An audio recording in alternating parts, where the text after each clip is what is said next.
Napatigil ako sa balak kong pagpasok sa loob ng kwarto namin ng girlfriend kong si Mariana para matulog na sana. Nang marinig ko mula sa loob ang galit niyang boses. Wala naman siyang ibang kasama sa loob, kaya alam kong nasa telepono ang kausap niya. Hindi ko man marinig ng malinaw ang pinag-uusapan nila. Alam kong babae ang kausap niya dahil sa narinig kong binanggit niyang pangalan. Nang maramdaman ko na parang hindi na nagiging maayos ang pag-uusap nila, doon ako dahan-dahang pumasok sa loob. Napansin naman ako ni Mariana, kaya pasimple na rin niyang tinapos ang usapan nila. Hindi ko na gusto makipag-usap sa'yo kaya pwede ba? Tigilan mo ng pagtawag sa akin. Sa susunod na tumawag ka pa, hindi na kita sasagutin. Bye. Ayos ka lang ba, mahal? Ayos lang. Pasensya na ha. Tapos na rin naman yun. Siguradong hindi na yun tatawag pa. Tara na, matulog na tayo. Bakit ba kasi ayaw mong umuwi sa inyo? Mahinahon na tanong ko. Pero napansin ko na napatigil siya sa balaksanang paghiga sa kama namin. Narinig ko pa ang pagbuntong hininga niya na para bang sawang-sawa na siyang pag-usapan pa yun. Aaminin ko na matagal na rin naming topic ang usapan na ito. Kaya siguro'y napapagod na rin siyang sumagot sa paulit-ulit kong tanong. Pwede bang wag na muna natin itong pag-usapan, Kiel? Alam mo na rin naman ang isasagot ko sa tanong na yan, hindi ba? Pero nadidinig ko kasi na parang galit yung kausap mo eh. Ate mo ba yun? Ate? Wala naman akong kapatid. Malabo naman ang nanay mo yun. Kasi hindi ba't wala ng mama mo? Si Amang. O sige, hindi na rin naman mahalaga kung sino yung kausap mo eh. Ang importanteng topic naman dito ay yung pag-aaway nyo. Dahil ilang beses ka nang tumatanggi na uuwi sa inyo. Bakit ba kasi ayaw mong umuwi sa lugar nyo, mahal? Hindi ko lang gusto. Sinabi ko na sa'yo yun, hindi ba? Oo nga. Pero alam mo naman na gusto kong makilala ang pamilya mo, di ba? Gusto kong formal na magpakilala sa kanila. Ilang taon na tayo, Marian. Pero hindi ko pa sila nakikilala ng personal. Lalo ng tatay mo. Sinabi ko na rin naman sa'yo na hindi mo na rin sila kailangan pang makilala. Eh paano nga kung gusto kong formal na magpakilala sa kanila? Lalo na sa papa mo. Ikakasal na tayo next year, di ba? Ikinahiya mo ba ako? O inililihim mo ko sa kanila? Hindi ko maitago ang tampo sa boses ko. Sa tagal na kasi namin ang kasintahan ko, hindi ko pa rin nakikilala ang angkan niya. Samantalang siya'y kilala na ng buong pamilya ko. Hindi ko tuloy maiwasan na makaramdam na parang bang may kulang. Parang hindi ko pa rin gaanong kakilala ang kasintahan ko. Kahit na ilang taon na kaming magkarelasyon at balak na rin magpakasal sa susunod na taon. Mabilis na hinawakan ni Marian ang kamay ko. Kaya hindi ko napigilan na umiwas ng tingin sa kanya. Dahil nakakaramdam na talaga ako ng tampo at kirot sa puso. Alam mong hindi totoo yan, Kiel. Kahit kailan hindi kita ikinahiya. Hindi mo naman kailangan na formal na magpakilala kay Amang. Labas na rin naman siya sa relasyon natin. Hindi mo kasi ako naiintindihan eh. Siyempre magmumukha naman akong walang kwentang lalaki para sa papa mo. Kung pakakasalan na lang kita basta nang hindi man lang ako humaharap sa kanya, hindi ba? Lalaki ako, Marian. Kailangan kong ipakita sa papa mo na nirerespeto ko siya at may paninindigan ako. Dapat na formal at personal na hingin ko sa kanya ang kamay mo. Ang layo-layo kasi ng lugar namin eh. Hassle lang. May trabaho ka. May trabaho rin naman ako. Okay lang sa akin. Ang mahalaga naman ay makilala ko ng pamilya ng babaeng pakakasalan ko. Pagbigyan mo naman ako. Huwag mo nang ipagait pa sa akin to, Marian. Patagal-tagal ko na rin naman itong hinihiling sa'yo eh. Pagbigyan mo na ako. Para matigil na rin ako sa pangungulit sa'yo. Sige na, please. Napaiwas na ng tingin sa akin si Mariana. At narinig ko na naman ang malakas na pagbuntong hininga niya. Mga ilang minuto rin nang ibabaw ang katahimikan sa pagitan naming dalawa.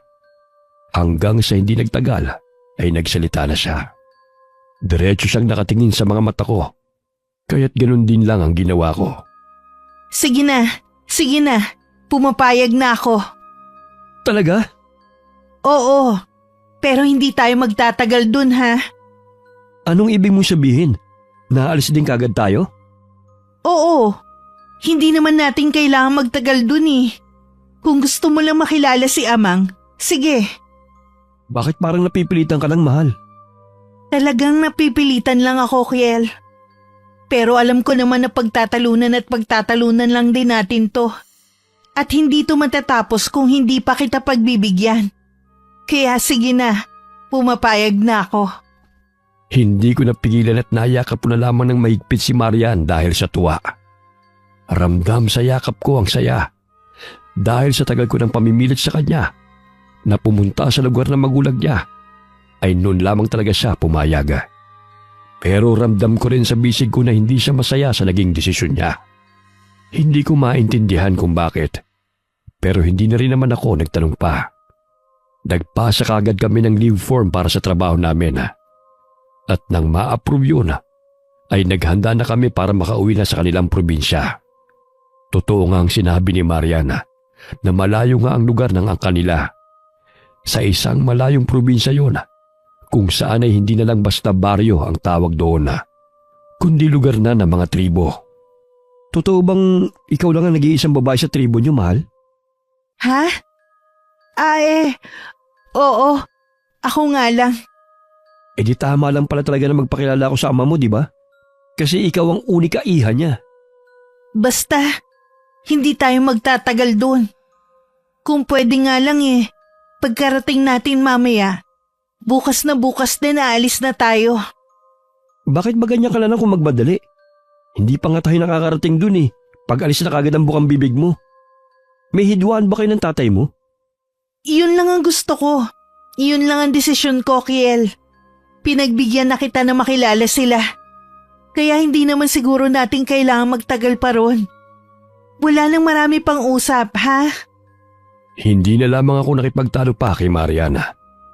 Lalo na at nasa loob pa kami ng bus. At maraming pasahero na pwedeng makarinig ng pag-uusap namin. Kulang-kulang 8 oras din ang naging biyahe namin. Hanggang sa uminto na nga ang bus sa lugar na bababaan namin ni Mariana. Takip silim na noon. Naghihintay naman kami na masasakyan na maghahatid sa amin papunta sa kanilang tribo. Halos kalahating oras pa ang babiyahihin namin para marating naman ang lugar ng pamilya niya. Habang palingon-lingon ako sa paligid, napansin ko kagad ang ilang tao na napapatingin sa pwesto namin ni Mariana na para bang napakadalang para sa kanila na makakita na may titigil ng bus doon at may bumababang pasahero. Ingiti sana ako sa mga nakakasalubong ko, pero agad akong napahinto dahil kapansin-pansin ang pagmamadali nila sa paglalakad. Kahit hindi na rin ganun kaliwanag ang paligid, alam kong may takot sa ekspresyon ng mukha nila nang makita nila si Mariana. Hindi ko tuloy mapigilan na mapakunot noo. Ang kaninang daan na may pailan-ilan ng mga taong naglalakad ay nawala ng isang iglap lamang. Biglang kami na lamang ni Mariana ang naiwan. Hindi ko tuloy maiwasan na batuhan siya ng tingin. Mahal, kilala mo ba yung mga yun? Bakit gano'n lang sila makatingin sa'yo? Huwag mo na lang silang pansinin, mahal. Wala rin naman talaga akong pake. Ang akin lang, bakit parang natatakot sila kung makatingin sa'yo? Kilala rin kasi ako sa lugar na to. Dahil kilala nila si Amang. Kilala si Amang bilang kinatatakutan na tao dito. Dahil matapang talaga siya. Siya ang pinuno ng tribo namin. Kaya nga ayokong makilala mo siya Natatakot ako na matakot ka rin sa kanya. Ano ka ba naman, mahal? Wala naman siguro kung dapat ikatakot sa tatay mo. Dahil malinis naman ang intensyon ko sa'yo. Kita mo naman kahit 5 taon na tayo, hindi pa rin kita nakakasiping, di ba? Dahil bukod sa sinabi mong hindi ka pa handa, nire-respeto talaga kita. Kaya isang patunay yon na wala akong masamang intensyon sa'yo. Tipid ng ngiti na lamang ang sinagot sa akin ni Mariana. Kaya mahigpit ko na lamang na hinawakan ang kanyang kamay. Nang tuluyan ng magdilim, laking pasasalamat ko nang may makita kaming kangga na masasakyan namin papunta sa tribo ni Mariana. Nang lingunin ko na ang nobya ko para ipaalam na may paparating na sasakyan, natigilan ako nang makita ko na tinakpan niya ang kanyang muka gamit ang isang malong. Kaya natakpan ang buong mukha niya pati na rin ang mahaba niyang buhok. Pakiramdam ko tuloy na parang meron siyang pinagtataguan sa ayos niyang ganoon. Pero naisip ko na lamang na baka dahil gabi na kaya naglagay na siya ng tela sa kanyang ulo para hindi siya gaanong malamigan. Iba pa naman ang lamig sa probinsya dahil kahit saan ka tumingin ay maraming puno na nagpapapresko talaga sa simoy ng hangin. Ibang-iba sa syudad ang kanilang lugar. Manong, magandang gabi ho. Pwede ho ba kami makisakay sa kangga nyo? Nako, abay maswerte kayong dalawa. At ako na ang huling masasakyan nyo na daraan dito. Bukas na ulit ang susunod na dadaan na kangga sa lugar na ito. Ako nga pala si Mang Dagul. Ako naman ho si Kiel. Nako, mukhang maswerte ho pala kami sa pagdating nyo. Anong oras na rin ho kasi? Halos maghapon na kaming bumibiyahe. Habang kausap ko si Mang Dagul, napapansin ko na pasulyap-sulyap siya sa gawin ni Mariana na para bang inaaninag niya ang mukha ng kasintahan ko. Pero dahil natatakpan nga ito ng Manong, kaya ibinalik na lamang na matandang lalaki ang tingin niya sa akin. Saan ba kayo pupunta? Halatang pagod na kayo ng kasintahan mo eh. Saan nga ang lugar niyo, mahal? Sa tribo ni Amang Isyo. Ha? Ano? Kahit na hindi ko masyadong nakita ang itsura ng matandang lalaki dahil madilim na sa pwesto namin, dinig na dinig ko naman sa boses niya ang sobrang pagkabigla na may halo pang takot. Muli siyang napatingin sa gawin ng kasintahan ko na para bang pilit niyang tinitignan ang mukha ni Mariana. Napansin ko naman na lalong sumiksik sa may likuran ko si Mariana at naisip ko na baka naiilang siya sa tingin ng matandang lalaki. Kaya naman medyo umabante ako para mas makaharap ang matanda. May problema ho ba, Mang Dagul? Pwede mo bang ulitin kung saan kayo magpapahatid? Sa tribo ho ni Amang Isyo. Ay nako, hindi ko kayo mayahatid. Pasensya na. Nataranta ako ng mabilis na pinalo ng lubid ni Mang Dagul ang kalabaw. At agad namang lumakad ang kalabaw na para bang pinagmamadaling umalis ng matanda. Bigla akong nag-alala. Dahil alam kong wala na kaming ibang masasakyan ni Mariana kapag hindi pa kami nakasakay ng mga sandaling yon. Dahil galing na nga sa mismong bibig ng matandang lalaki, nasa na ang huling daraan na kangga. Kaya naman hindi na ako nagdalawang isip pa at mabilis akong tumakbo para humarang sa daraanan ng kalabaw. Buti na lamang at hindi naman ganun kabilis ang takbo ng kalabaw, kaya napahinto yun kaagad. Mang Dagul, bakit mo bigla kayong umayaw? Magbabayad naman ho kami kahit magkano. Umalis ka na dyan, iho. Malinaw ang sinabi ko. Hindi ko kayo maihahatid doon. Huwag kang humarang dyan. Alis! Umalis ka na! Bakit nga ho? Ano ho bang problema? Basta! Umalis ka na dyan! Manong naman, huwag niyo naman hong gawin sa amin to ng girlfriend ko. Anong oras na ho? At saka sa inyo na ho galing na wala nang ibang sasakyan na dadaan dito. Kahit maghintay pa kayo hanggang bukas, walang maghahatid sa inyo sa tribo na yon. Ako na nagsasabi. Bakit ho? Ano ho bang problema? Bakit hindi mo itanong sa kasintahan mo? Saka, bukod doon, ano mo ba kung anong klaseng lugar ang pupuntahan mo? Hindi ho. Hindi ko ho kayo maintindihan, Manong eh. Basta, umalis ka na dyan na makalis na ako. Tabi! Muli niyang tinapik ng lubid ang kalabaw. Pero hindi pa rin ako nagpatinag sa kinatatayuan ko. Nagpumilit pa rin ako dahil kung hindi ko yun gagawin ay malabong makarating kami sa tribo ni Mariana. Napatingin pa ako sa may likod ng kangga kung saan nanatili pa rin na nakatayo roon ang kasintahan ko at nakatanaw lamang sa akin na para bang hindi siya nababahala na tinatanggihan kami ngayon na nag-iisang pag-asa namin para marating ang kanilang tribo. Pakiramdam ko tuloy ay sanay na siya na matanggihan at parang inaasahan na talaga niya na mangyayari ito. Pero dala na rin siguro ng sobrang pagod sa maghapon na biyahe, naging mapilit na ako sa matandang lalaki. Manong, maawa naman ho kayo sa amin oh. Hindi ho ba kayo nakukonsensya na iiwan niyo kami ng girlfriend ko dito sa gitna ng gabi? Pagod na ho talaga kami sa biyahe. Pakiusap naman ho. Ayoko nga maghatid sa lugar na yon. Sana maintindihan mo rin. Kaya umalis ka na riyan. Mang Dagul, nagmamakaawa ho ako sa inyo. Nakikiusap po ako. Baka naman ho pwede nyo kaming pagbigyan ng makasakay. Pagod na ho talaga kami. Hindi mo ako naiintindihan eh. Kahit o doblehin ko pa yung babayad namin, ayos lang po sa akin.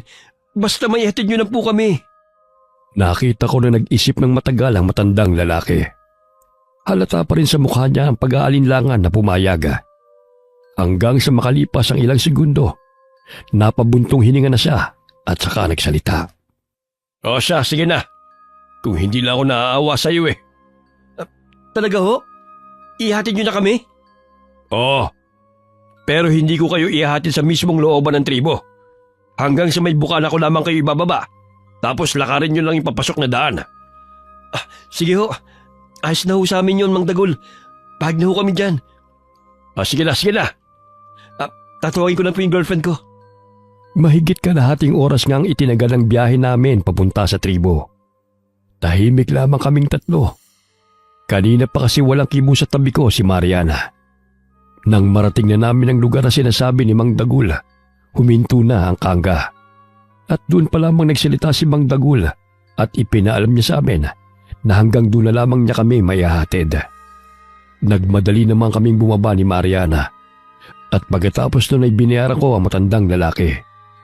Ni hindi man lang nagpasalamat sa akin ang matanda at hindi na rin niya hinintay na makapagpasalamat kami ng kasintahan ko dahil mabilis na niyang pinatakbo ang kalabaw at saka umalis ng walang lingon-lingon. Hindi ko na lamang siya pinansin at hinarap na si Mariana. Doon ko palang din nakita na natanggal na rin niya ang malong sa kanyang ulo. Nang magsimula ng maglakad si Mariana, ay sumunod na rin ako. Buti na lang talaga at may charge pa ang cellphone ko. Dahil yun ang ginamit namin na flashlight para matanglawan ang dinadaanan namin na makitid na daan. Medyo bumilis ang kabog ng puso ko dahil sa takot na baka may bigla na lamang lumabas na kung ano sa mga nagtataas ang talahib sa magkabilang gilid namin. Idagdag pa ang pag-iisip na baka may ahas na bigla na lamang tumuklaw sa paa namin ni Mariana. Pero nang makita ko na kahit konti ay walang takot sa ekspresyon ng mukha ng kasintahan ko, pinilit ko na rin na hindi matakot. Mga kulang-kulang 10 minuto rin ang nilakad namin ni Mariana hanggang sa may matanaw na akong 3 malilit na bahay sa isang lugar na napapalibutan naman ng bakod. Ay, nandito na tayo. Ay, sa wakas, nakarating na rin tayo. Alam kong pagod na pagod ka na kasi kanina ka pa walang imik eh. Ganyan ka pa naman kapag napapagod ka. Kung alam mo lang kung bakit ako tahimik. Ha? Ano yun, mahal? May sinasabi ka ba? Wala. Tara na. Siguradong gising pa ang mga tao dyan sa tribo dahil hindi pa patay ang mga sulo. Baka hinihintay talaga nila ang pagdating natin. Sana gising pang tatay mo para magkakilala na kami. Hindi na ulit nagsalita pa si Mariana. Siya na lang ang nagbukas ng tarangkahan at dire-diretso na kaming pumasok doon. Amang, nandito na ho kami. Bakit ang hina ng boses mo? Madidilig niya ba tayo? Diyan ka lang sa likod ko. Ako munang haharap kay Amang. Natigilan ako nang may sumulpot na 3 lalaki na mga nakahubad. Tanging shorts lamang ang suot nila. Moreno silang lahat. Malalago ang kanilang buhok na para bang hindi uso sa kanila ang shampoo. Nagsalita ang isang lalaki na may katangkaran at ito ang malakas na tumawag kay Amang Isyo na tinutukoy na ama ni Mariana. Hindi nagtagal may lumabas nga na isang matandang lalaki sa bahay na nasa pinakagitna. Maliit na lalaki lamang ito dahil halos kuba na ito sa katandaan. Puti na rin ang buhok nito at may kapayatan ang katawan. Marian? Ikaw nga? Ako nga ho, Amang. Buti namat naisipan mong bumalik dito. Matagal ka na namin hinihintay. Akala namin itatalikuran mo na talaga ang angka natin at hindi na babalik pa rito sa tribo. Pwede ho bang wag na muna natin pag-usapan yan? May kasama ho ako.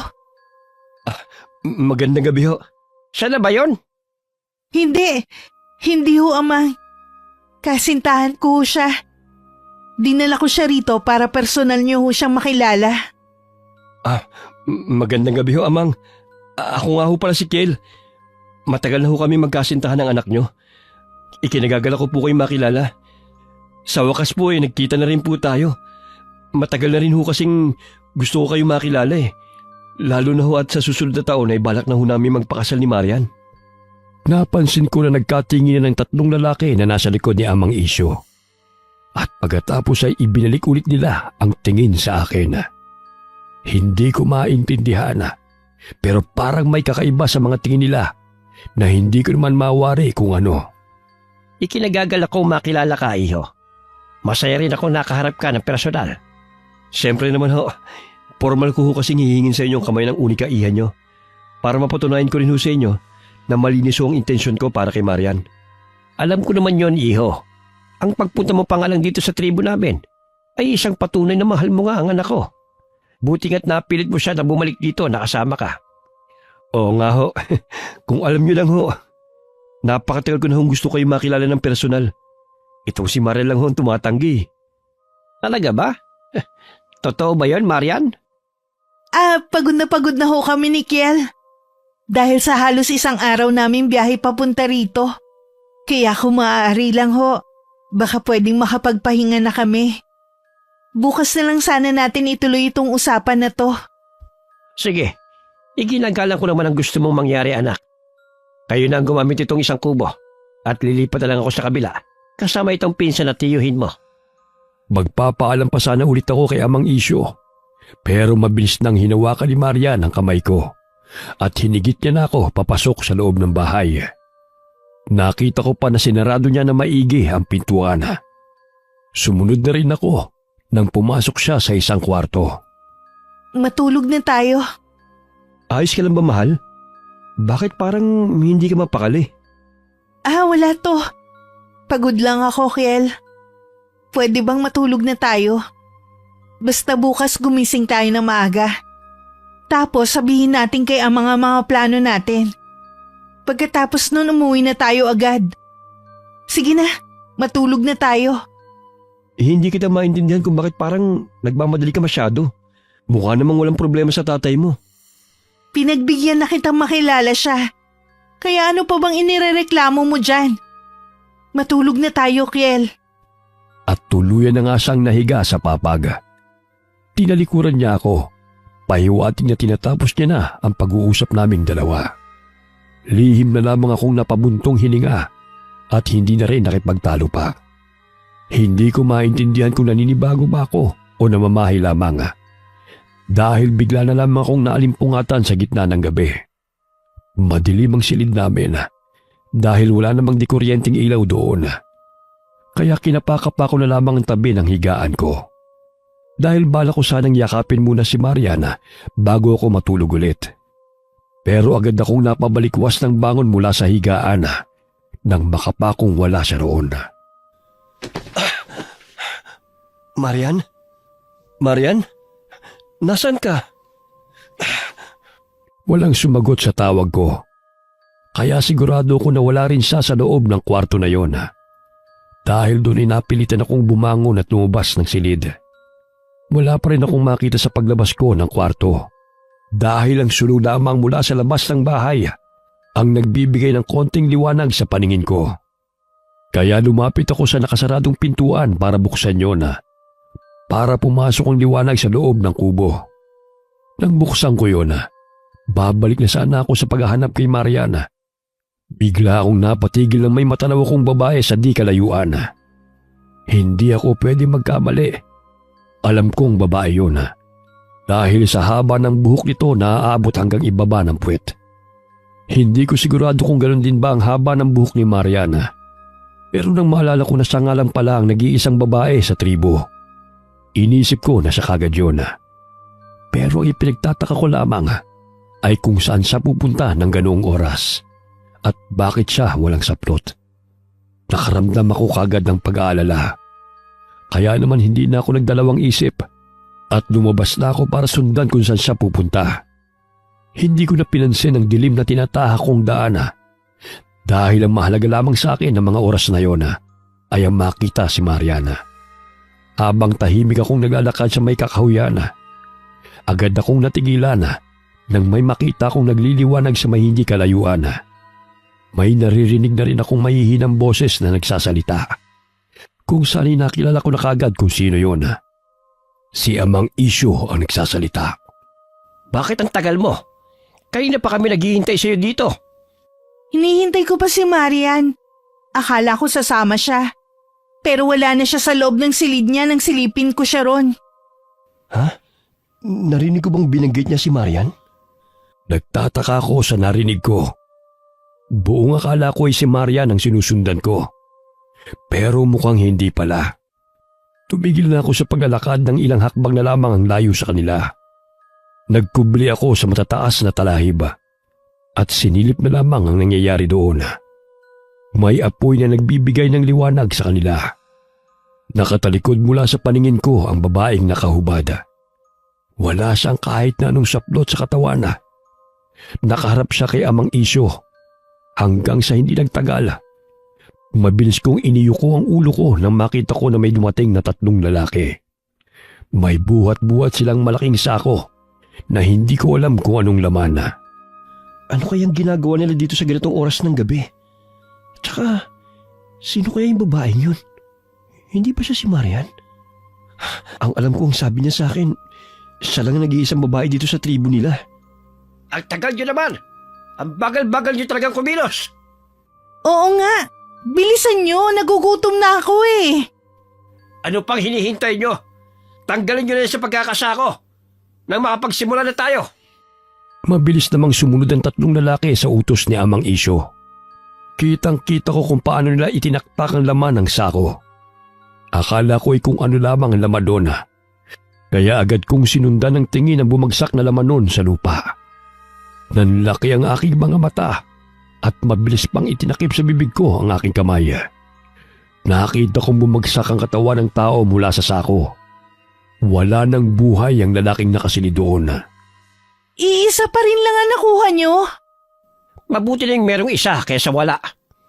Sa tingin mo ba kakasya sa ating 5 ang isang tao, Amang? Alam mo naman, mahirap na ang mga tao rito sa lugar natin. Mahirap nang makahanap. Pues, simulan niyo ng gawa ng paraan. Hindi kakasya sa atin ang iisang tao lang, lalo na sa akin. Baka gusto niyong tipirin ko rin kayo. Yun na nga lang ang gagawin niyo eh. Hindi niyo pa magawa ng tama. Sige na, sige na. Gagawa na kami ng paraan. Kung kinakailangan na pumasok na kami sa mga bahay-bahay, gagawin namin yon. Dapat lang. Dahil hindi tayo pare-parehong magiging malakas kung kulang ang pagkain natin. Sige na. Tama na tong pagtatalo na ito. Kumain ka na nang mapakain mo na kami. Hindi ko pa rin naiintindihan ang pinag-uusapan nila. Pero mas lalong nablangko ang utak ko nang pumihit na ng konti ang babaeng nakatalikod sa gawi ko. Kaya nakita ko na ang mukha niya. Si Marian ang babaeng yun. Pero nawala na sa mukha niya ang atensyon ko. Dahil muli na namang nanlaki ang aking mga mata at binalot na ako ng takot. Nang makita ko mismo ng 2 mata ko ang paggalaw ng kusa ng mahahabang buhok ni Mariana.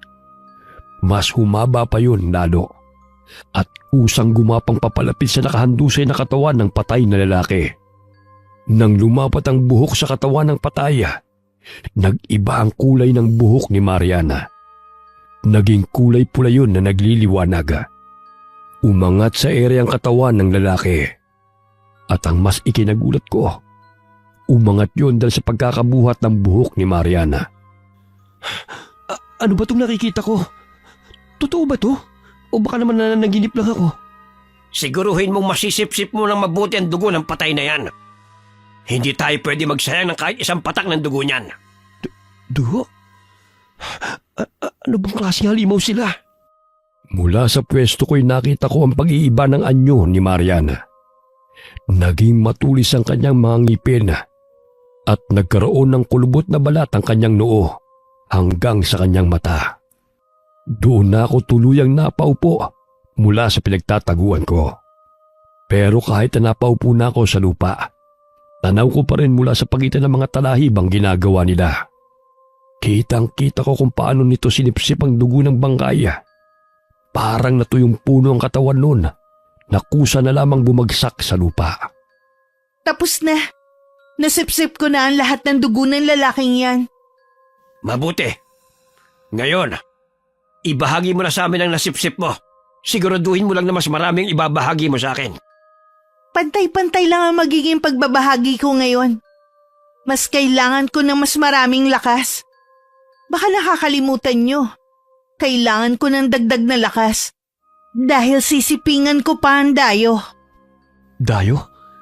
Sinong tinutukoy niyang Dayo? Ako bang tinutukoy ni Marian? Kung sa bagay, may punto ka. Kailangan mo na masipingin ang lalaking yon sa lalong madaling panahon. Kailangan na natin magparami ng angkan. Kaya nga, pumuesto na kayo at magbabahagi na ako ng lakas. Lumuhod sa harapan ni Marian ang kanyang ama at ang tatlong lalaki. Muli na namang gumalaw ang buhok nito at nahati yun sa 4 na bungkos. Isa-isang lumapit sa 4 na lalaki ang dulo nito. Gumalaw yun at pumasok sa bibig ng mga kalalakihan. Muli na namang naging kulay pula ang buhok ni Mariana. Para itong naging host na nagsasali ng dugo sa bibig ng 4 na lalaki. Hindi nagtagal ay nagsiungulan sila ng malakas na parang mababangis na hayop sa gubat. Nag-iba rin ang itsura nila. Doon ko napagtanto na hindi sila mga normal na tao. Halimaw? Halimaw silang lahat? Pati si Marian? Kailangan ko na makalis dito sa lalong madaling panahon. Dahil kundi, baka ako nang susunod nilang lalapain. Halos pagapang na akong lumayo sa lugar na yon. Pigil-pigil ko ang sarili kong hininga sa takot na baka makagawa ko ng ingay na malaman nila na nakita ko ang lahat. Dahil kapag nangyari yun, sigurado ko na hindi sila magdadalawang isip na kitlin din ang buhay ko. Halos maligaw ako sa kaba. Pero buti na lamang at nakabalik naman ako sa loob ng bahay nang walang nakakapansin sa akin. Mabilis kong sinarado ang pinto habang hinahabol ko ang paghinga ko. Kiel, saan ka galing? Napahawak ako bigla sa aking dibdib nang marinig ko ang pamilyar na boses ng kasintahan kong si Mariana. Agad din akong napasandal sa nakasaradong pintuan at kahit hindi ko nakikita ang sariling ekspresyon ng mukha ko, alam kong magkahalong gulat at takot ang nakita ni Marian sa akin. Napatingin ako sa buong itsura ng kasintahan ko. Ibang-iba siya sa nakita ko sa labas. Ang ipinagtataka ko lamang, paano siya nakabalik agad dito sa loob ng bahay? Samantalang sigurado ako na iniwan ko siya sa kakahuyan. Lumapit siya sa akin na may pag-aalala sa kanyang mukha. Gustuhin ko mang umatras mapalayo. Hindi ko na magawa dahil pintuan na ang nasa likod ko. Kiel, bakit parang namumutla ka? Bakit parang pawis na pawis ka? Saan ka ba galing, ha? Magsalita ka nga. Anong... Paanong... Ha? Umayos ka nga sa pagsasalita mo. Hindi kita maintindihan. Paano ka nakarating dito kagad? Hindi ba nandun ka sa may kakahuyan? Kakahuyan? May nakita ka ba? Anong nakita mo? Magsalita ka, mahal. Nakita... Alin? Ano nakita mo? Magsasalita na sana ako para sagutin ang kanyang tanong. Pero pinigilan ko ang aking sarili. Pakiramdam ko tuloy ibang babae na ang nasa harapan ko kaysa sa nakita ko sa may kakahuyan. Pero sigurado ko na si Marian yun dahil malinaw sa akin ang nakita kong mukha kanina. Dahil doon kaya naisip ko na hindi ko pwedeng ipaalam sa kanya na nalaman ko na ang tunay niyang pagkatao, na isa siyang halimaw. Dahil kapag nangyari yun, baka hindi na ako makalabas ng buhay sa lugar na yon. Pakiramdam ko tuloy wala na akong pwedeng pagkatiwalaan bukod sa sarili ko. Kahit nasasaktan ang puso ko dahil sa tagal na namin magkarelasyon ni Mariana, nabigla talaga ako sa lihim na kanyang tinatago.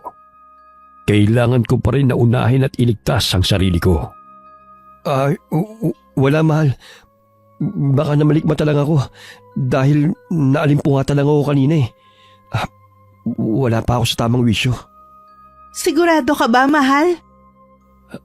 Oo naman. Ikaw, saan ka ba galing? Pumunta lang ako sa banyo. Sigurado ka? Oo naman. Tapos pagbalik ko kanina sa kwarto natin, wala ka. Kaya lumabas ulit ako para hanapin ka. Hindi mo alam kung gaano ako nag-alala nang hindi kita makita sa kwarto natin. Huwag mo nang uulitin yun, mahal ha. Huwag kang lalayo sa akin nang walang paalam. Dito ka lang lagi sa tabi ko. Naiintindihan mo? Oo naman. Pasensya na kung pinag-alala kita. Hayaan mo, mahal. Makakaalis na rin naman tayo bukas eh. Napag-usapan na rin naman natin na aalis tayo agad dito, hindi ba? Wala nang magagawa si Amang para pigilan tayo. Hindi na ako nakasagot pa kay Mariana. Hindi ko kasi alam kung pinapaikot lang niya ako ng mga sandaling yun na. Kaya naman mas pinili ko na lamang na manahimik. Inabukasan na. Nagising ako na wala na naman sa tabi ko si Mariana. Kaya naman agad na akong bumangon mula sa pagkakahiga ko. Lumabas ako ng bahay nang marinig ko ang mga boses sa labas. Doon ko naabutan si Amang Isyo habang kausap si Mariana. Agad akong napaatras nang maalala ko ang mga nasaksihan ko kagabi. Pero dahil ayoko magpahalata sa kanila na may nalalaman ako, gumiti na lamang ako sa kanila at binati sila ng magandang umaga. Gumiti pabalik sa akin si Mariana. Pero mas malapad ang pagkakangiti niya sa akin ngayon na. Agad ko ring napansin na iba na ang suot niyang damit kesa sa damit na ipinagtulog niya kagabi. Nang makalapit siya sa akin ay agad niyang ipinulupot ang kamay niya sa braso ko. May kasama pang marahan na paghaplos na medyo nanibago ako dahil hindi naman ganun kung humawak sa akin si Mariana. Nang mga sandaling yun wala pa rin akong kaalam-alam na ibang babae na pala ang nasa harapan ko.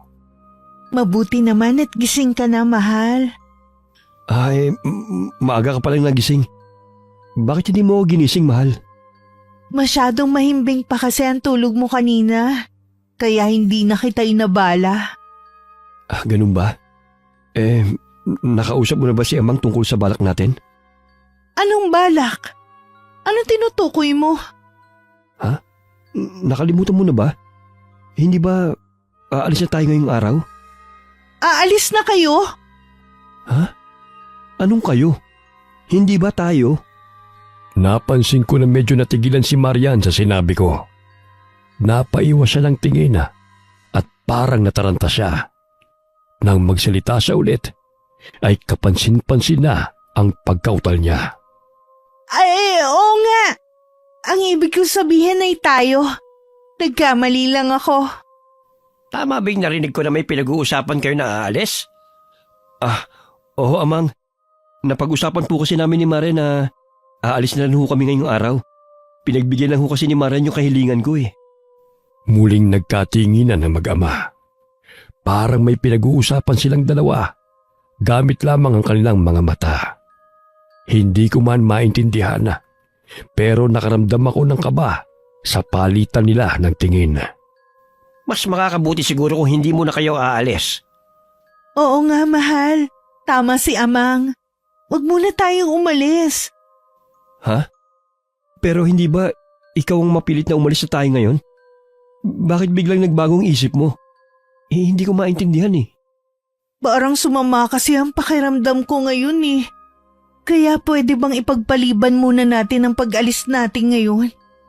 Pero kasi Masama talaga ang pakiramdam ko, mahal eh. Magpapasama nga sana ako sa'yo pabalik sa kwarto natin eh. Para makapagpahinga ako. Talagang masakit ang ulo ko eh. Pwede mo ba akong samahan? Sige Nakjel, huwag ka nang kumontra. Samahan mo ng anak ko. Baka kumapano pa yan. sige ho. Kahit na nag-aalangan ako, wala na akong nagawa pa kung hindi ang pumayag. Dahil aminin ko man o hindi, nag-alala rin ako sa kalagayan ni Mariana sa pag-aakala na masama talaga ang pakiramdam niya. Bumalik kami sa loob ng kwarto. Nauna akong pumasok habang siya naman ay nakasunod. Siya pa nga nagsarado ng pintuan ng silid namin. Kung saan ay napansin ko na nilakpan niya yun. Nakaramdam ako ng konting kaba, pero hindi ko yun pinahalata. Masyado na rin kasi magulo ang utak ko. Dahil akala ko'y makakalis na ako sa tribo na yun, pero hindi pa pala. Sa likod ng utak ko, Nagpaplano na ako ng susunod kong hakbang. Hindi ko rin kasi talaga inaasahan ng bigla ang pagbabago ng isip ni Mariana. Pakiramdam ko tuloy, parang nag-ibang tao na naman ang kaharap ko. Halika, mahiga ka rin dito sa tabi ko, mahal. Ikaw na lang magpahinga, mahal. Kagigising ko lang kasi. Pero gusto kong katabi ka habang nagpapahinga ako. Wala ka rin namang gagawin sa labas eh. Hindi ko mapigilan na mapalunok ng laway sa paraan ng pagsasalita ni Mariana. Sa tingin ko'y may kasamang pangaakit ang pananalita niya. Naninibago ko dahil kahit kailan, hindi naman siya naging ganun sa amin dalawa. Bilang isang lalaki, nararamdaman ko para bang gusto niya na may mangyari sa amin. Napatitig tuloy ako kay Maria ng ilang segundo at mukhang napansin naman niya kagad yun. Kaya unti-unting nawala ang ngiti niya sa labi. Sa tingin ko ay naramdaman niyang nahihiwagaan ako sa mga ikinikilos niya. Dahil katulad nga ng sinabi ko, sa ilang taon na magkarelasyon kami ni Mariana, wala pang nangyayari sa amin kahit na isang beses. Hanggang halik lang talaga kami at nirespeto ko siya ng matagal na panahon. Pero bakit ganito ang ikinikilos niya ngayon? Sige. Hindi na kita pipilitin kung ayaw mo akong samahan na magpahinga. Pasensya ka na, mahal. Medyo masakit na rin kasi ang likod ko sa kakahiga eh. Lalabas na muna ako. Nakakaya naman kasi sa tatay mo kung hindi ako tutulong, di ba? Kaya na ni Amang yun. Tutulong na rin ako. Napansin ko kasi na wala yung 3 lalaki na kamag-anak nyo. Nasaan sila? May pinuntahan ba? Ha? Hindi ko alam. Nagising na lang ako na wala na sila. At kami na lang ni Amang ang nandito. Baka may pinuntahan. Sige, lalabas na muna ako ha. Magpahinga ka lang dyan. Tutulong na muna ako sa paghahanda ng pagkain sa labas. Sige, ikaw ang bahala. Kahit ramdam ko na napipilitan lamang si Maria na sumang-ayon sa gusto kong mangyari, ay pumayag pa rin siya. Doon na rin kagad ako na lumabas. Dahil ang totoo niyan, wala naman talaga sa plano ko ang tumulong.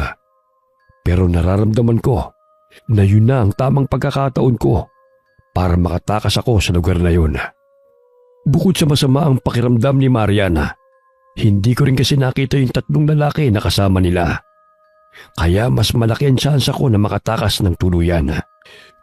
Masakit para sa akin ay iwan ang babaeng pinakamamahal ko sa tribo na yun. Pero kailangan ko yung gawin. Dahil kung hindi, siguradong mamamatay ako. Lalo na at malinaw pa rin sa alaala ko na halimaw silang lahat. Paglabas ko ng kubo, ay nakita ko ang gulat sa mukha ni Amang Isyo nang magkasalubong ang aming mga mata. Kahit nasa dibdib ko pa rin ang takot, hindi ko yun pinahalata sa matanda. Anong ginagawa mo rito, iho? Akala ko may sasamahan mong anak ko sa pamamahinga. Hindi na ho. Kagigising ko lang din ho kasi. Iniwan ko muna si Marian doon para makapagpahinga. Tutulog na lang po ako sa inyo dito. Dahil napansin ko na mag-isa lang kayo dito na naghahanda ng pagkain. Nasaan ho ba yung iba? Pinababa ko muna sa bayan para makabili ng karning baka na iuulam natin ngayong tanghalian at hapunan. Sigurado naghahagilap na naman sila ng tao na kakainin nila. Ano sinabi mo, iho? May sinasabi ka ba? Oo, wala ho. Ang ibig ko sabihin, napansin ko po na parang paubos na yung panggatong nyo eh. Siguradong kakailanganin nyo ng maraming panggatong para sa karning baka. Nang sa ganun, mapalambot nyo ng husto. Total, wala naman po akong ginagawa. Ako na lang po maghahanap ng panggatong. Nako, wag na, iho. Pagbalik na lamang ng 3, sila nang gagawa nun. Nakakahiya naman at bisita ka pa naman namin. Kung ako sa'yo, bumalik ka na lamang doon sa silid ni Marian, ni Marian, at samahan mo na lamang siya doon na magpahinga. Wag na ho, Amang. Gusto ko talaga makatulong sa inyo eh. Wag ho kayo mag-alala. Babalik din naman kagad ako eh. Diyan lang ho maghahanap sa tabi-tabi. At mamaya ho, pagkatapos, saka ko babalik si Marian sa kwarto namin. Magpapagod lang po ko ng katawan ng konti. Nakita ko na napaisip ng konti yung matandang lalaki sa sinabi ko. Halata rin na nag-aalinlangan siya na pumayag. Pero sa huli sumang-ayon na rin siya sa sinabi ko. Kaya naman hindi na ako nagsayang pa ng oras at nagpaalam na kagad sa kanya para makapunta na ako sa may kakahuyan. Habang papalayo ko sa kanya, Normal lamang ang bilis ng paglakad ko. Ngunit nang makalayo-layo na ako ng konti sa kanya, doon ko na medyo binilisan ang paglalakad ko. Hindi ko rin mapigilan na lumingon habang humahakbang sa takot na baka sinusundan niya ako. Napapatingala rin ako dahil napapansin ko na dumidilim na ang paligid. Bukod sa maraming puno ang humaharang sa liwanag ng langit, makulimlim din na para bang anumang oras ay babagsak ang malakas na ulan. Kailangan ko na makaalis dito. Kailangan ko na makalayo. I'm sorry, Marian. Mahal kita. Alam ng Diyos yan. Pero hindi ko isusugod ang buhay ko para sa isang relasyon na puro kasinungalingan. Pinaglihiman mo ko, Marian. Pasensya ka na. Naputo ng malakas na pagsigaw ko nang maramdaman ko ang isang kamay na tumakip sa bibig ko. Buong akala ko'y hinuli na ako ng kung sino man sa tribo, kaya pilit akong nagpupumiglas. Naramdaman ko na lang na malakas na sinandan ng kung sino mang tao na yon ang likod ko sa puno at sa kanya ko hinarap. Nakatakip pa rin ang kamay niya sa aking bibig nang mamukhaan ko kung sino siya. Sumenya siya sa akin na tumahimik at wag akong sisigaw. Tumango naman ako bilang pagsangayon. Mang Dagul, anong ginagawa niyo rito? Akala ko ba hindi kayo tatapak sa tribo na to? Iyon ang sinabi niyo sa akin nung hinatid niyo kami rito nung isang gabi. Maniwala ka man o sa hindi, nandito ako para tulungan ka sana. Tulungan ho ako? Oo, hindi ko alam kung maniniwala ka sa sasabihin ko. Nag-alinlangan akong sabihin sa'yo nung unang beses kitang makita dahil kasama mo yung kasintahan mo. Pero nilamon ako ng konsensya ko. Kaya kahit na ayokong tumapak sa lugar na ito, ginawa ko ngayon para mabigyan kita ng babala. Umalis ka na sa lugar na ito, iho. Iligtas mo ang sarili mo. Mga halimaw ang buong angka na yon. Mga aswang sila na tinatawag na kubot. Aswang? Oo. Mga kubot ang tawag sa kanila sa lugar na ito. Kumakain sila ng tao. Sinisip-sip nila ang dugo ng kanilang biktima gamit ang humahaba at gumagalaw nilang mga buhok. Tama ho kayo. Yun nga hong nakita ko kagabi. Nasaksihan mo ang ginawa nila? Ibig sabihin may pinatay na naman silang taga rito sa amin. Oo, isang lalaki yung nakita ko. Kung ganon, iba palang binabalak sa iyo ng angka na yon. Po? Anong ibig niyo sabihin, Mang Dagul? Buong akala ko'y ikaw ang susunod nilang bibiktimahin. Pero dahil buhay ka pa rin hanggang ngayon, sa tingin ko'y iba ang balak sa iyo ng angka ng mga kubot.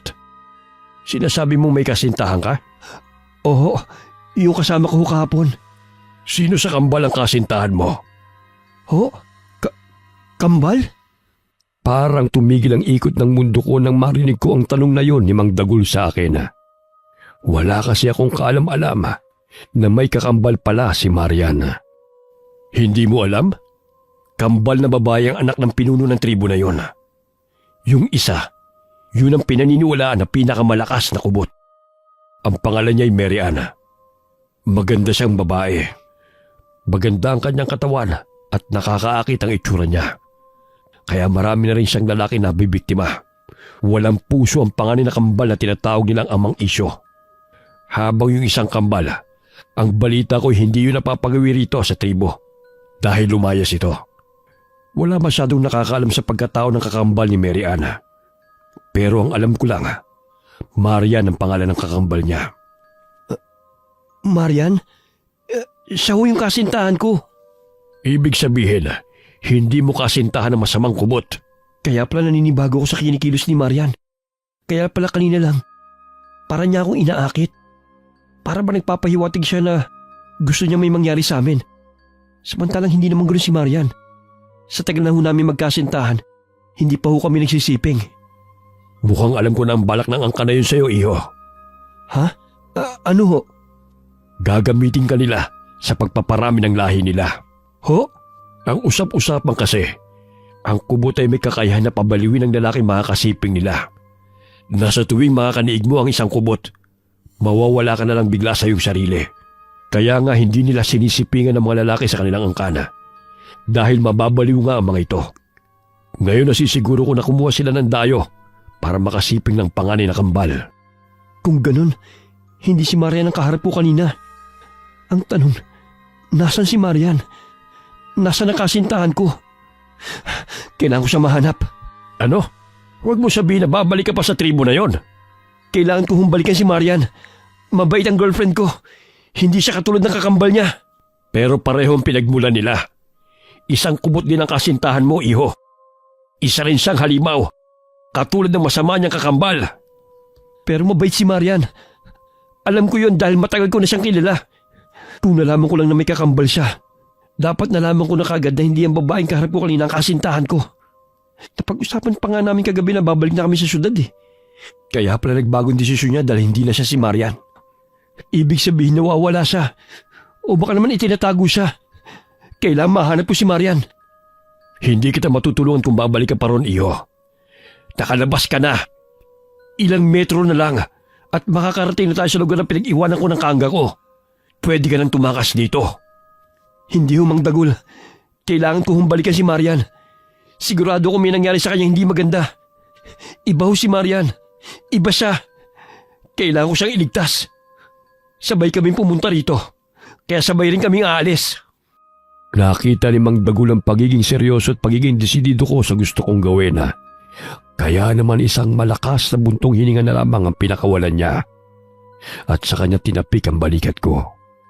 May kinuha siya sa loob ng malit niyang lumang belt bag at inabot niya yun sa akin. Kung hindi talaga kita mapipigilan, kunin mo na lamang itong maliit na punyal na ito at saka itong maliit na sako na binasbasang abo. Ano ang mga to? Yan lamang ang tanging makakatulong sa iyo sa oras ng kagipitan. Lalo na kapag na-corner ka na ng mga kubot. Yang punyal na yan, may patak ng kalamansi ang talim niyan. Kapag nasugatan mo ang mga kubot, hindi basta-basta gagaling o maghihilom ang kanilang sugat. Ano naman ho ang isang to? Itong nasa malit na sako. Binasbasang abo yan. Abo ng sinunog ng buntot ng pagi. Kapag isinaboy mo yan sa mga kubot at pumasok sa kanilang mga mata, pansamantala silang mabubulag. Maraming salamat po, Mang Dagul. Yan lamang ang may tutulong ko sa iyo. Hindi na kita masasamahan sa pagbabalik mo sa tribo. Masyadong mapanganib. Meron pa akong pamilyang naghihintay sa akin. Basta kung sakali mang magtagumpay ka at makatakas nga kayo ng kasintahan mo, hanapin mo lang ang kangga ko, malapit sa may bukana ng pinaghatiran ko sa inyo. Hindi ako aalis doon hanggat hindi lumulubog ang araw. Pero kapag inabutan na kayo ng dilim, pasensya na, pero hindi ko na kayo mahihintay. Kung ganun, mauna na po ako. Kailangan ko nang hanapin si Marian. Wala na akong sinayang pa na oras at tinaha ko na ang daan pabalik sa tribo. Ngunit habang pabalik ako, isang pamilyar na boses ang narinig ko mula sa may hindi kalayuan. Boses yun ni Mariana. Kaya agad kong tinakandaan kung saan nagmumula ang boses niya. Doon ay nakita ko ang isang maliit na bahay na parang ginawang kulungan lang. Dahil ang dingding nun ay may mga siwang kung saan masisilip sa loob kung ano ang laman nun. Si Marian nga ang nasa loob ng bahay na yon. Sigurado ako na siya talaga yon dahil natatandaan ko na yun din ang suot niyang damit kagabi bago kami natulog. Ibang-iba sa suot at damit ng babaeng kaharap ko kanina. Nakumpirma ko na tama ang hinala ko na nakakulong nga ang tunay kong kasintahan. Sumisigaw si Marian na pakawalan siya. Nagpalinga-linga ako sa paligid at wala naman akong nakita na nakabantay sa kanya. Kaya hindi na ako nagdalawang isip pa at lumapit na ako doon. Kitang-kita ko ang gulat sa mukha ni Marian nang makita niya ako. Kiel, anong ginagawa mo rito? Paano mo ako nahanap? Mami, ako na ipapaliwalag, mahal. Sa ngayon, kailangan na kitang mailabas dito para makatakas tayo. Bilisan mo! Pabalik na rin sila, sigurado ko! Buti na lang at matibay na baging lang ang ginamit na pantali sa pansarado ng kulungan na yon. Kaya naman hindi ako nahirapan na buksan yun. Nang mailabas ko na si Mariana, ay agad ko siyang niyakap ng mahigpit. Niyakap niya rin ako pabalik. Buti naman at walang nangyaring masama sa'yo. May kailangan akong aminin sa'yo, Kiel. Wala ka nang kailangang pang aminin sa akin, Marian. Alam ko ng lahat. Alam ko na ang tungkol sa pagkatao mo. Alam mo na? Oo, alam ko na. Pero alam kong hindi ka masama tulad ng kakambal mo. Alam mo na rin na may kakambal ako? Oo, inakit niya ako kanina. Naramdaman ko kagad na hindi ikaw yan. Dahil alam kong hindi ka ganon. Buti na lang at hindi siya nagtagumpay. Buti na lang at hindi ka niya nasipingan. Dahil kung nagkataon, mawawala ka sa sarili mo. Kinulong nila ako dito dahil plano ni Mary Ann na masipingan ka. Kaya plinano niya na magpalit kami. Nagpanggap siyang ako para may mangyari sa inyo. Sinaktan ka ba nila? Hindi. Pero sasaktan nila tayo kapag naabutan pa nila tayo rito. Kailangan na natin makatakas. Kung ganon tayo na. Kasabay ng malakas na kulog at kidlat. Dahil malapit nang bumuhos ang malakas na ulan. Bigla kaming napahinto ni Marian sa aming paghakbanga. Nang sumulpot bigla sa dadaanan namin si Amang Isyo, kasamang kakambal ni Marian na si Mary Ann. Sa likod ng dalawa ay naroon din ang 3 lalaki na masama ang tingin sa amin. Talagang tatalikuran mo ang kapakanan ng angkan?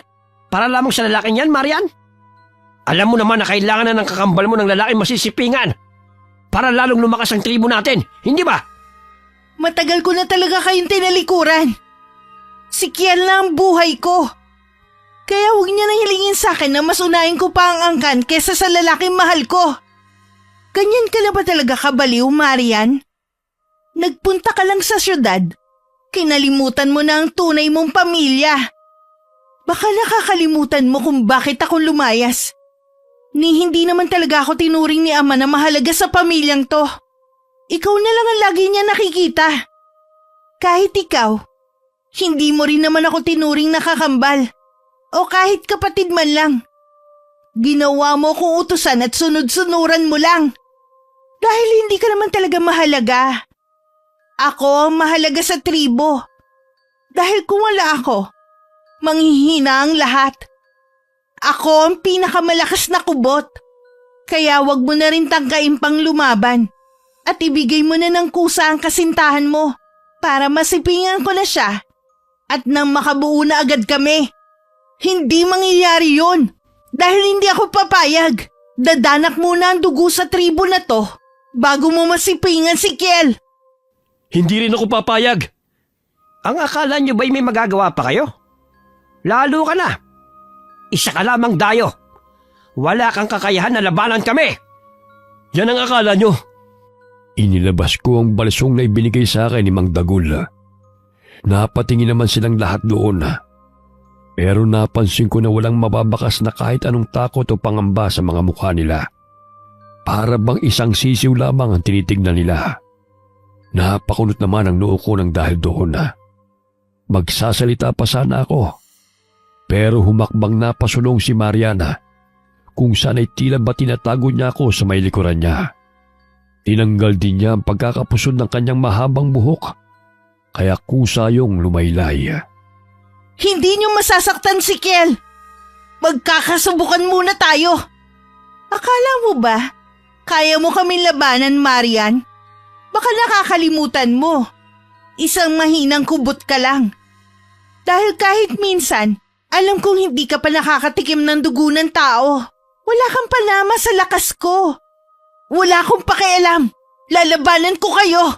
Lalabanan kita.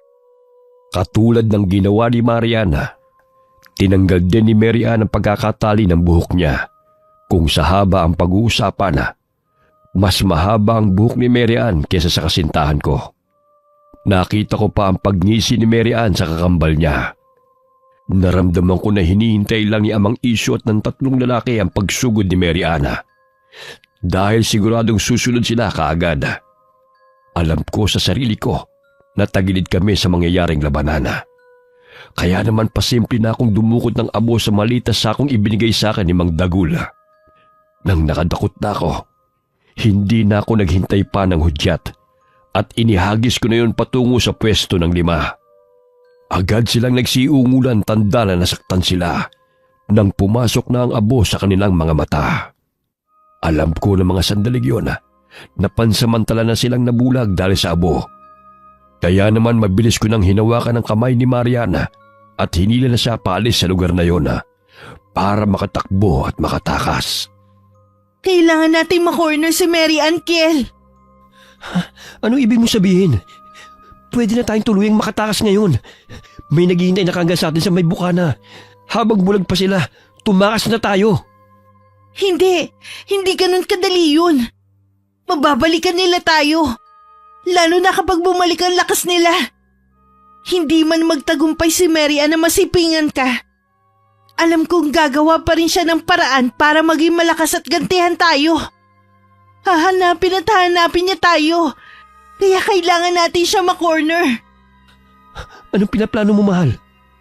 Kay Mary Ann nagmumula ang lakas ni na Amang at ng iba. Siya kasi ang nagpapasa ng nakukuha niyang lakas sa mga biktima niya papunta kina Amang. Kaya kung meron tayong dapat puntiryahin, si Mary Ann yun. Ako na ang bahala sa kanya. Habang ikaw naman ang bahala kina Amang. Mahihina lang ang mga lalaking kubot. Kaya wala ka dapat ipag-alala sa kanila. Mga normal lang sila na may kakaibang itsura. Kaya huwag kang matakot. Natigilan ako sa pagtakbo nang biglang madapa si Marian mula sa pagtakbo namin. At nang lumingon ako, nakita kong kakambal niya na nanlilisik ang mapupulang mga mata. Hinihila niya ang paa ni Marian gamit ang mahaba nitong buhok. Marian! Kiel! Bago ko pa man matulungan si Marian, dalawang lalaki na ang humawak sa magkabila kong braso.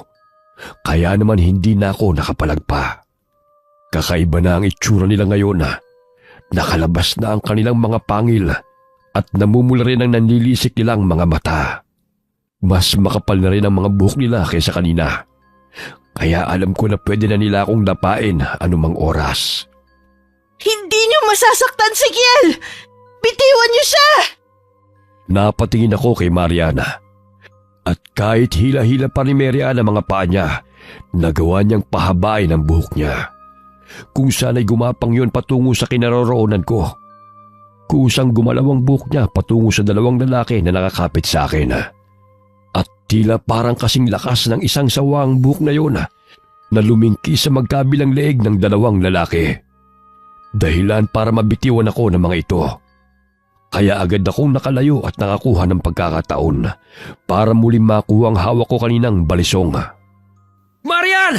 Tutulungan kita! Hindi na! Ako nang bahala rito! Ikaw nang bahala kay Amang Isyo! Ako na makikipaglaban kay Mary Ann! Nakita ko ng tuluyan na ngang nahila ni Mary Ann si Mariana. Naglaban sila gamit ang humahaba nilang buhok. Parang mga sawa na naglilingkisan sa katawan ng isa't isa. Akala mo talaga may laban ka sa akin, no, Marian? Diyan ka nagkakamali. Wala akong pakialam kung doble ang lakas mo kesa sa akin, Mary Ann. Dahil nakahigop ka ng dugo. Wala akong balak atrasan ka. Ayokong saktan ka dahil kambal pa rin ang turing ko sa'yo. Pero pinipilit mo kong gawin ito.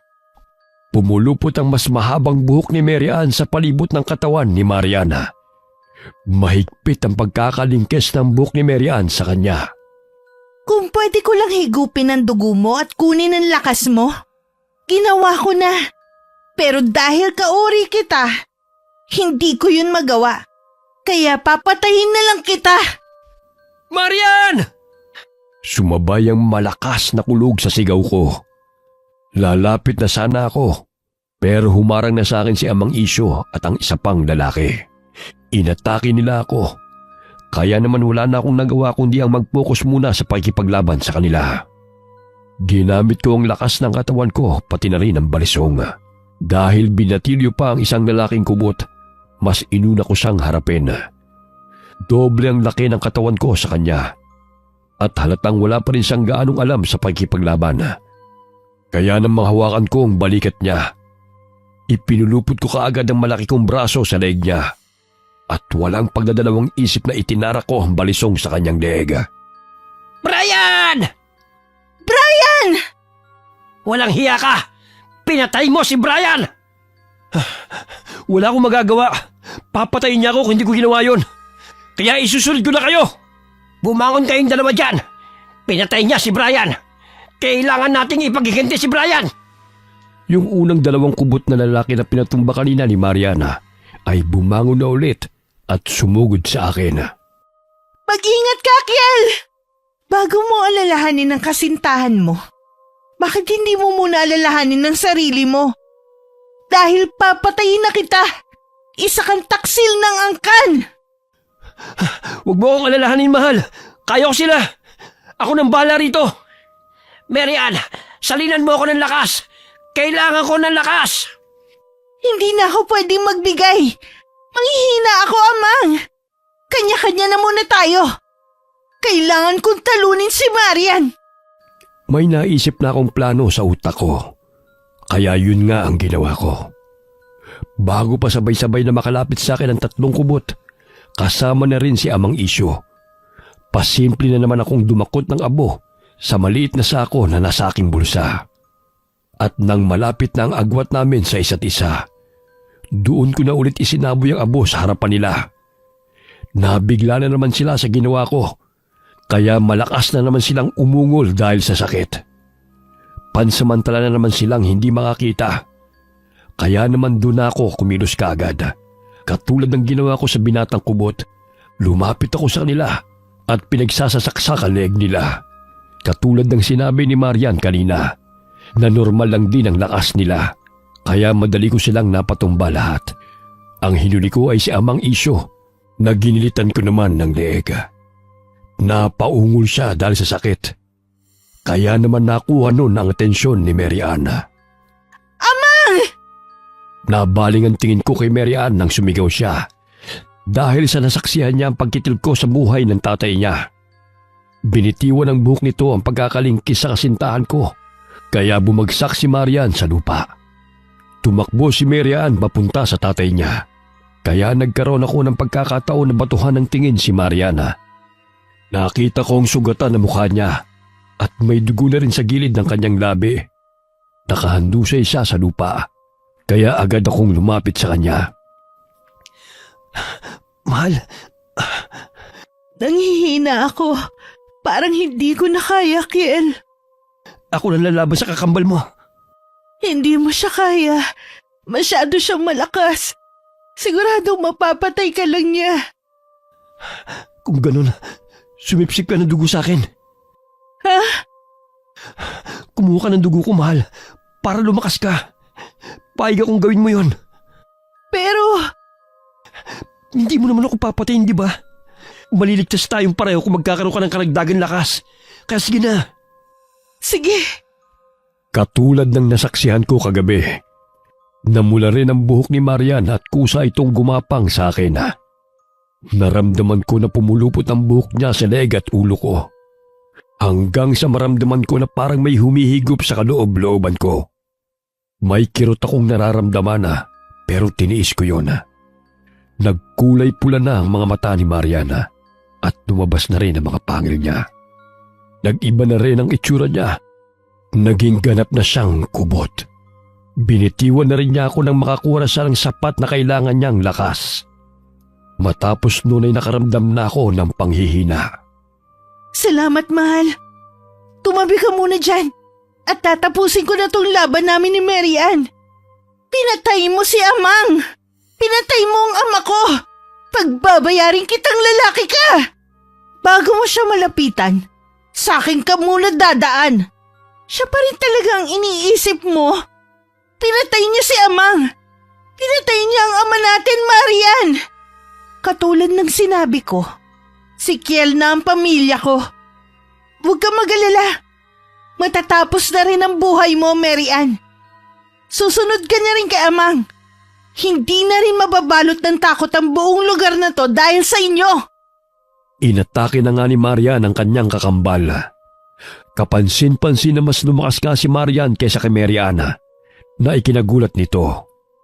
Pumulupot ang buhok ni Marian sa katawan ng kakambal at iwinasiwas niya ito hanggang sa tumama ang likod nito sa mga puno dahilan ng pagsuka nito ng dugo.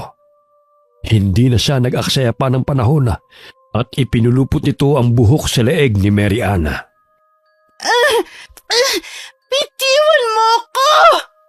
dito na magtatapos ang kasamaan ninyo, Mary Ann. Huwag mo kong patayin! Huli na, Mary Ann. Paalam. At narinig na lamang naming pareho ang paglagatok ng mga buto sa leeg ni Mary Ana. Bumagsak nang wala ng buhay ang katawan ng kakambal sa lupa. Pagkatapos noon ay nilapitan na ako ni Mariana at inalalayang makatayo. Bumalik na rin siya sa dati niyang anyo. Tapos na, mahal. Wala na silang lahat. Makakaalis na tayo dito. Tayo na, mahal. Pero bago yun, sunugin muna natin ang mga katawan nila. Pati na rin ang buong tribo. Nang sa ganun malaman din ng buong lugar na to na wala na ang tribong kinatatakutan nila. Sumang-ayon ako sa sinabi ni Mariana at pagkatapos noon ay nilisan na namin ang lugar na yon. Katulad ng ipinangako ni Mang Dagul, naghintay siya sa may bukana at nakaalis kami sa lugar na yon dahil sa tulong niya. Ipinaalam namin kay Mang Dagul na wala na ang tribo ng mga kubot at tanging si Mariana lamang ang natitira sa kanilang lahi. Sinabi rin namin kay Mang Dagul na wala na kaming balak pang bumalik doon at plano namin magpakalayo-layo na sa lugar na yon. Matapos noon ay bumalik kami sa syudad at namuhay ng normal. Hindi ko na alintana ang tunay na katauhan ng babaeng minamahal ko dahil alam kong mabuti ang puso niya.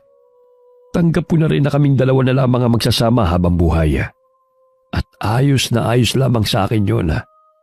Sa biyaya at patnubay ng Panginoong Diyos, namuhay kami ng masaya at mapayapa. Dala ang isang lihim na ibinauna namin sa limot. Wakas.